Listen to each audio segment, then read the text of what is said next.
नमस्कार दोस्तों, अगर आप लोग झारखंड सार्वजन पेंशन योजना के अंतर्गत अपनी पहली किस्त का इंतजार कर रहे हैं तो दोस्तों आप सभी के लिए बहुत ही बड़ी अपडेट सामने आ गई है। देखिए 1 अगस्त को यहां पर कल के दिन लगभग 18 जिलों का पेमेंट यहां पर ट्रांसफ़र की जाएगी। साथ ही आप सभी को इस बार 2500 की राशि मिलने वाली है। हेमंत सरकार का यहां पर आदेश जारी हो गया है। अगर आप लोग बहुत लंबे टाइम से अपना पेंशन का इंतजार कर रहे थे, जैसे कि पिछले 4 महीने से पेंशन रुका हुआ था और लगभग 4 महीने का पेंशन 4000 सभी लाभार्थियों का यहाँ पर बैंक खाते में क्रेडिट की गई है।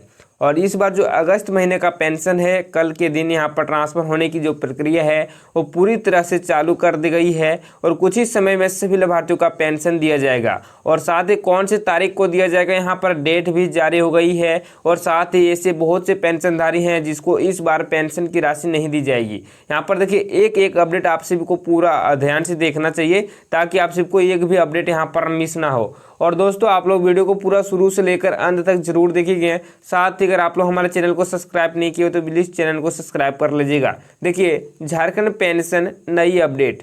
झारखंड पेंशन अंतर्गत जितने भी पेंशनधारी अपना पेंशन का इंतजार कर रही हैं उन सभी का यहाँ पर जो है सभी पेंशनधारियों को आज एक बहुत ही बड़ी अपडेट सामने आ गई है। आज के दिन लगभग 18 जिलों का पेमेंट ट्रांसफ़र किया जाएगा। साथ ही अगस्त महीने का पेमेंट लगभग 60,000 पेंशनधारियों का नाम लिस्ट से हटाया गया है। देखिए दोस्तों झारखंड अंतर्गत लगभग 18 जिले ऐसे हैं जिनमें कि कल के दिन पेमेंट ट्रांसफ़र की जाएंगी। साथ ही 60,000 ऐसे पेंशनधारी हैं जिनका कि नाम लिस्ट से हटाया गया है। और उन सभी का लिस्ट से नाम हटने के कारण क्या है, साथ ही फिर से उन सबको क्या करना चाहिए, चलिए वीडियो के आगे में जानते हैं। साथ ही झारखंड सामाजिक सुरक्षा पेंशन अंतर्गत यहाँ पर देखिए झारखंड सामाजिक सुरक्षा पेंशन योजना वृद्धा, विधवा और दिव्यांग के तहत हाल ही में कई महीनों का बकाया राशि लाभुकों के बैंक खाते में भेजी जा चुकी है। और अगस्त महीने का वितरण की प्रक्रिया स्थानीय जिला कार्यालयों के माध्यम से जारी है।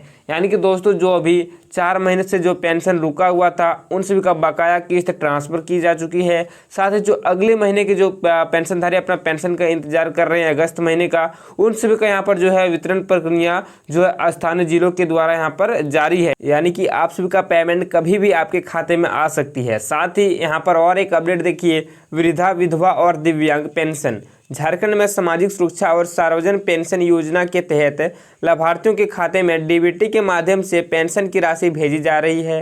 हालिया अपडेट के अनुसार पेंशन का स्टेटस जांच करने और शिकायत दर्ज करने की प्रक्रिया सुचारू है। साथ ही मुख्य वितरण प्रक्रिया देखिए डीबीटी के जरिए सीधे बैंक खाते में राशि भेजी जा रही है। और योजना जो वृद्धावस्था, विधवा और दिव्यांग पेंशन योजना यहाँ पर शामिल है।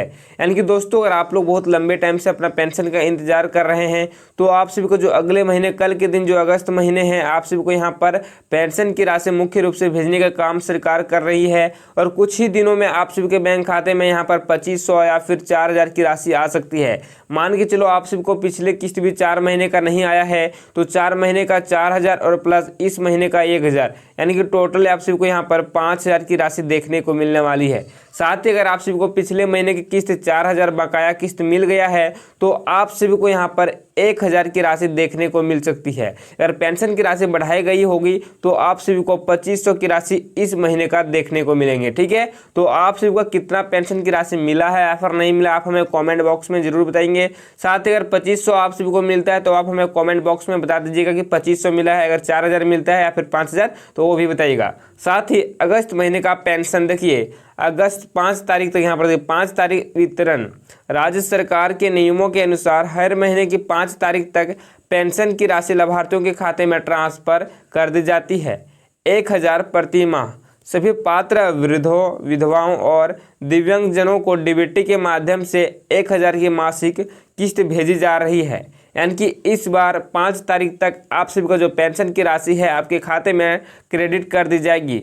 झारखंड सरकार हर 5 तारीख को सभी लाभार्थियों का पेमेंट ट्रांसफ़र करती है। और इस बार भी आप सभी को 5 तारीख के बैंक खाते में जो है 1000 की प्रति माह ट्रांसफ़र की जाएगी।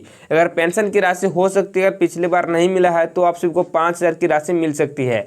फिलहाल मान के चलो आज 1 अगस्त हो गया है और 5 अगस्त को आप सभी का पेंशन की राशि आपके बैंक खाते में डीबीटी के माध्यम से ट्रांसफ़र की जाएगी। जाएगी।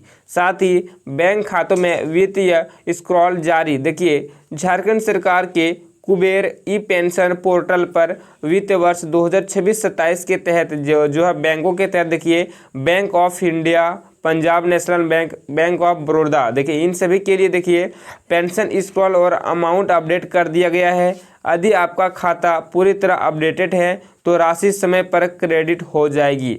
देखिए दोस्तों, अगर आप लोग झारखंड अंतर्गत पेंशन का इंतजार कर रहे हैं तो आप सभी को पता होगा यहाँ पर जो सरकार का वेबसाइट है कुबेर ई पेंशन पोर्टल, इसके माध्यम से लगभग 4-5 बैंकों में जो है पेमेंट और अमाउंट यहाँ पर क्रेडिट करना जो है स्टार्ट हो चुका है और लिस्टेड भी हो गया है। जैसे कि अगर आप सभी का मान के चलो बैंक ऑफ इंडिया है या फिर पंजाब नेशनल बैंक है या फिर बैंक ऑफ बड़ौदा है या फिर आपके पास ग्रामीण बैंक है, तो सभी बैंक धारियों को यहाँ पर पेंशन की राशि समय पर क्रेडिट की जाएगी। साथ ही आप सभी को यहाँ पर अगला अपडेट जानना बहुत ही ज़्यादा इंपॉर्टेंट है। देखिए पेंशन रुकने से बचने के लिए ज़रूरी काम यहाँ पर करें। यदि आपकी अगस्त किस्त अटकती है तो तुरंत अपने ब्लॉक या फिर जो है बैंक में जाकर ये 3 चीज़ें जरूर कराएं। देखिए मान के चलो आप सबको जो अगस्त महीने का पेंशन है अगर आपके खाते में नहीं आते तो आप सबको क्या करना चाहिए, यहाँ पर देखिए आप सभी को जो है अपना ब्लॉक या फिर बैंक में जाकर ये 3 चीज़ें कराना बहुत ही ज़्यादा जरूरी है। सबसे पहले ई-KYC और आधार लिंकिंग। देखिए अगर पेंशन नहीं आता है तो मेन कारण ये हो सकता है ई-KYC और आधार लिंकिंग। साथ ही आपका आधार कार्ड आपके बैंक खाते से लिंक होना अनिवार्य है। और दोस्तों दूसरा जो है NPCI मैपिंग, यानी कि आपके खाता में NPCI national payments corporation of India के तहत सर्वरों में एक्टिव होना जरूरी है, ताकि जो है पेमेंट और डीबीटी के माध्यम से आप सबका पेमेंट समय पर मिल सके, कोई भी रुकावट नहीं आएगी। ठीक है, 3-4 चीज़ें आप सबको कराना बहुत ही ज़्यादा जरूरी है। सबसे पहले अगर मान के चलो ई-KYC नहीं हुआ होगा तो ई-KYC अगर मांग रहा है तो ई-KYC कीजिएगा। साथ ही NPCI मैपिंग है कि नहीं वो भी पता कीजिएगा। और तीसरे नंबर पर डीबीटी होना अनिवार्य है। डीबीटी अगर नहीं होंगे तो पेमेंट आप सभी को नहीं मिलेंगे। साथ ही देखिए पात्रता का नियम याद रखें। देखिए आयु सीमा में छूट। सार्वजनिक पेंशन योजना के तहत सामान्य वर्ग पुरुषों के लिए आयु सीमा में 60 वर्ष है, लेकिन सभी महिलाओं और SC/ST वर्गों के पुरुषों के लिए जो आयु सीमा है उसको घटाकर 50 वर्ष कर दी गई है। देखिए जो जनरल और यहाँ पर OBC कैटेगरी के अंतर्गत जो पुरुष आते हैं उन सभी का जो उम्र सीमा है 60 वर्ष रखा गया है। साथ ही कोई भी जाति को महिलाएं हैं उन सभी का जो उम्र सीमा है 60 वर्ष से घटाकर 50 वर्ष किया गया है। साथ ही SC और ST वर्गों का भी उम्र थोड़ा कम किया गया है। यानी कि दोस्तों यहाँ पर OBC और जनरल कैटेगरी के लोगों को यहाँ पर 60 वर्ष का उम्र रखा गया है पेंशन लेने के योग्य के लिए। ठीक है, साथ ही आप सबको लास्ट अपडेट यहाँ पर देखिए कलाकारों के लिए अधिक छूट। देखिए झारखंड सरकार ने बुजुर्ग, बीमार और दिव्यांग कलाकारों के लिए मासिक पेंशन को बढ़ाकर यहाँ पर 4,000 प्रति माह कर दी है। इसके आवेदन की प्रक्रिया निदेशालय स्तर पर हाल ही पूरी की गई है। यानी कि दोस्तों जो इसका लास्ट आवेदन था 31 जुलाई तक था। ठीक है, अगर मान के चलो आप लोग इसमें आवेदन कराते थे तो आप सबको इसमें प्रत्येक महीने 4,000 की राशि मिलती। अगर आप लोग आवेदन नहीं कराए हैं तो इसका जो है मान के चलो आवेदन प्रक्रिया का डेट अगर बढ़ता है तो आप लोग आवेदन करा लीजिएगा। आप सबको इसके तहत 4,000 प्रति माह दी जाएगी। ठीक है, यहाँ पर जो है मान के चलो कोई बुजुर्ग महिला है या फिर पुरुष है, साथ ही बीमार है या फिर दिव्यांग कलाकार, इन सभी के लिए यहाँ पर बहुत ही बड़ी खुशखबरी जारी हो गई है। और यहाँ पर देखिए अपना स्टेटस कैसे चेक करें। देखिए सबसे पहले मान के चलो आपको पेमेंट ट्रैक करना है कि आपका पेमेंट आ रहा है या फिर नहीं आ रहा है, तो सबसे पहले जो है झारखंड सरकार का ऑफिशियल वेबसाइट पर जाना है, झार सेवा पोर्टल पर जाना है। उसके बाद दूसरे नंबर पर आप सबको यहाँ पर क्लिक करना है नो योर स्टेटस या फिर पेंशन विकल्प पर क्लिक करें। और तीसरे नंबर पर आप सबको अपना आवेदन नंबर या फिर आधार नंबर दर्ज कर किस्त की स्थिति देख सकते हैं। ठीक है, और चौथी नंबर पर देखिए यदि आपको अपनी पेंशन की राशि मिलने में देरी हो रही है तो आप अपना ब्लॉक या फिर जिला बताएं ताकि मैं आपको आगे शिकायत प्रक्रिया समझा सकूं। देखिए दोस्तों आप सबको यहाँ पर चेक करने के लिए मुख्य रूप से 3 चीज़ों का ध्यान रखना होगा। सबसे पहले वेबसाइट में जैसे विजिट करेंगे उसके बाद यहाँ पर नो योर स्टेटस या फिर पेंशन विकल्प पर क्लिक करेंगे। और तीसरे नंबर पर आप सबको अगर आवेदन नंबर है या फिर नहीं है तो आप लोग अपना आधार नंबर यहाँ पर दर्ज करेंगे और आप लोग अपना पेमेंट का स्टेटस बहुत आसानी से देख सकते हैं। और मान के चलो और नहीं देख पाते हैं तो आप सभी अपना जो है जिला का नाम कमेंट कीजिएगा और अपना राज्य का यहाँ पर नाम कमेंट कीजिए या फिर अपना ब्लॉक का नाम यहाँ पर कमेंट कीजिएगा। मैं आप सबको हेल्प करूँगा जो है स्टेटस चेक करने के लिए। फिलहाल दोस्तों आप सभी को जो पेंशन है वो अगस्त महीने में 5 तारीख से लेकर 6 तारीख तक आप सभी का बैंक खाते में पेंशन आ जाएगी। फिलहाल दोस्तों आज के लिए इतना ही, और जो भी पेंशनधारी है उसके पास इस वीडियो को शेयर कर दीजिएगा, और चैनल को आप सब्सक्राइब नहीं किए तो चैनल को सब्सक्राइब कर लीजिएगा। फिर मिलते हैं एक नई वीडियो और नई जानकारी के साथ, तब तक आप सबको जय हिंद और जय झारखंड और जोहार झारखंड।